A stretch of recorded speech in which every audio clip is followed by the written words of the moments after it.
Guys इस question को देखो, इस क्वेश्चन ने मुझे सोचने पर मजबूर कर दिया क्योंकि अच्छा क्वेश्चन है। इस क्वेश्चन के अंदर आपसे ये कह रहा है, does the value of the resistance of a conductor depend on the potential difference applied across it और the current pass through it. क्या कहना चाह रहा है ये? कहना ये चाह रहा है कि अगर कोई आपके पास कंडक्टर है, उसके अंदर आपने करंट पास करवानी है तो कुछ ना कुछ पोटेंशियल डिफरेंस लगवाना पड़ेगा। तो पोटेंशियल डिफरेंस या फिर करंट के फ्लो करने की वजह से क्या रेजिस्टेंस पर कोई फ़र्क पड़ेगा? तो भाई पहली बात तो ये है कि रेजिस्टेंस जो होता है, अगर आप कम करंट पास करवाते हो तो कम करंट पास करवाने पर ही कोई भी कंडक्टर जो ओमिक है, वो कम करंट पास करवाने पर ही वो अपने आप में एक ओमिक कंडक्टर बना हुआ रहता है।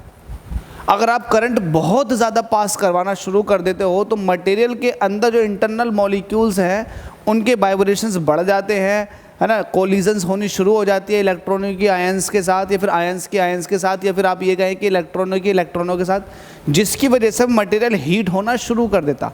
आपने देखा होगा कुछ तार गर्म हो जाते हैं। गर्म क्यों हो रहे हैं?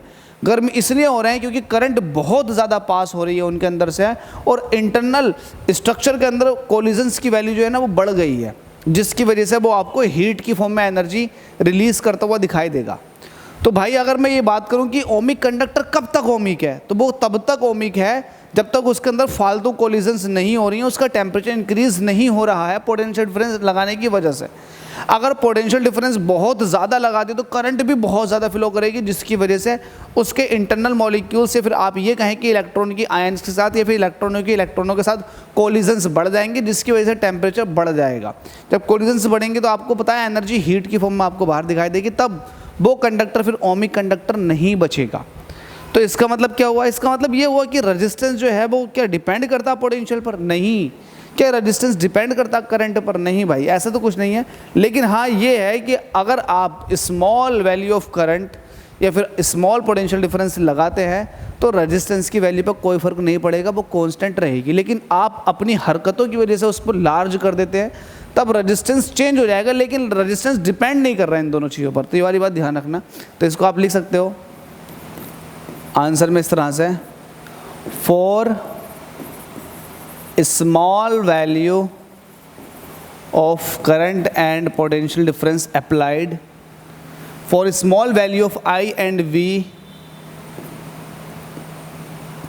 एवरी कह सकते हैं आप, एवरी कंडक्टर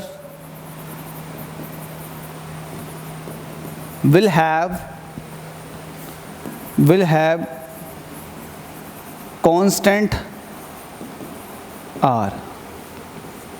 ठीक है, स्मॉल वैल्यू के, जैसे वैल्यू आप बढ़ा दोगे तो आपको मैंने बता दिया क्या होने वाला है। वैल्यू को बढ़ाओगे वोल्टेज की तो करंट फ्लो होना शुरू हो जाएगी लार्ज क्वांटिटी में, जिसकी वजह से कोलिजन्स बढ़ जाएंगे और अंदर से मटेरियल हीट होना शुरू कर देगा। तो ये क्वेश्चन भी हो गया। अगर किसी को डाउट है, समझ में नहीं आ रहा है कि मैं क्या समझाना चाह रहा हूँ, तो भाई टेलीग्राम लिंक दे रखा है, उसको फॉलो करें, वीडियो कॉल करें, मज़ा आएगा। ठीक है भाई, थैंक यू।